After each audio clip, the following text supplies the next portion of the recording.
ఇప్పుడు కేటీఆర్తో ప్రధానంగా మీకు మిత్రత్వం ఉంది, గతంలో మిత్రత్వం ఉంది, అందుకే మొన్న అపాయింట్మెంట్ ఇచ్చారు. బీజేపీ వాళ్ళకి మాత్రం అపాయింట్మెంట్ ఇవ్వలేదు, బీఆర్ఎస్ వాళ్ళకి మాత్రం ఇచ్చారని చెప్తున్నారు. ఇది అవాస్తవము. నాకు కేటీఆర్ గారు ఫోన్ చేయలే, నాకు హరీష్ రావు గారు ఫోన్ చేసిండ్రు. ఫోన్ చేస్తే హరీష్ రావు చాలా అనుభవజ్ఞుడు,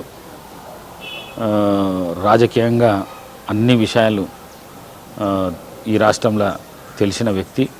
అందులో బీఆర్ఎస్లో కూడా కేసీఆర్ తర్వాత హరీష్ రావుకు అంత ఇది ఉన్నది. వారు నాకు ఫోన్ చేసి అడగడము, ఆయన చాలా దీంతో అడిగిండు, పొలైట్గా అడిగిండు.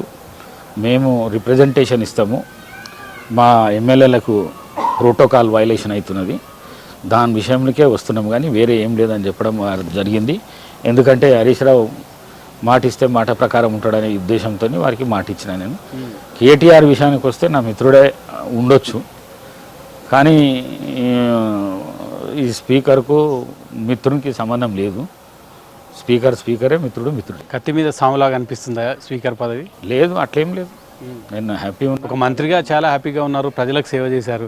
కానీ మంత్రి అయితే ప్రజలకు దగ్గర ఉండొచ్చు, స్పీకర్ అయితే ప్రజలకు దూరంగా ఉండొచ్చు అనే అభిప్రాయం ఉంది.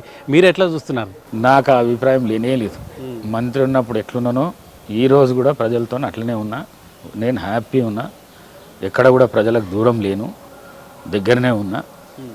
నా దగ్గర రోజు 800 నుంచి 1000 మంది విజిటర్స్ వస్తారు, అందరినీ కలుస్తున్నా, చేస్తున్నా. నియోజకవర్గానికి కూడా అపరిమితం కాకుండా పరిమితమై వారంలో 3 రోజులు అక్కడ ఉండే వాళ్ళ సమస్యల పరిష్కారము, మరి నియోజకవర్గ అభివృద్ధికి కేటాయిస్తున్న అట్లేం లేదు. Ananthagiri hills, outer ring road, ఈ అంశాలకు సంబంధించి మీ నియోజకవర్గానికి జరిగిన న్యాయం జరిగిందా, అన్యాయం జరిగిందా? గత 10 సంవత్సరాలు అన్యాయం జరిగింది. ఇప్పుడు నా హయం లోపల న్యాయం జరుగుతుందని అనుకుంటున్నాను. ఏ రకంగా? అనంతగిరి హిల్స్ల టూరిజం అభివృద్ధి కానీ, లేకుంటే ఈ ఔటర్ త్రిబులార్ కానీ, మరి మా వికారాబాద్కు సంబంధించిన ఔటర్ రింగ్ రోడ్ కానీ, మరి ఇరిగేషన్కు సంబంధించిన ప్రాజెక్టులను పెద్ద ఎత్తున అభివృద్ధి చేసే కార్యక్రమాలు కానీ, R&B పంచాయతీరాజ్ రోడ్లు 10 సంవత్సరాల నుంచి మా నియోజకవర్గంలో ఒక్క రోడ్డు కూడా వేయలేదు.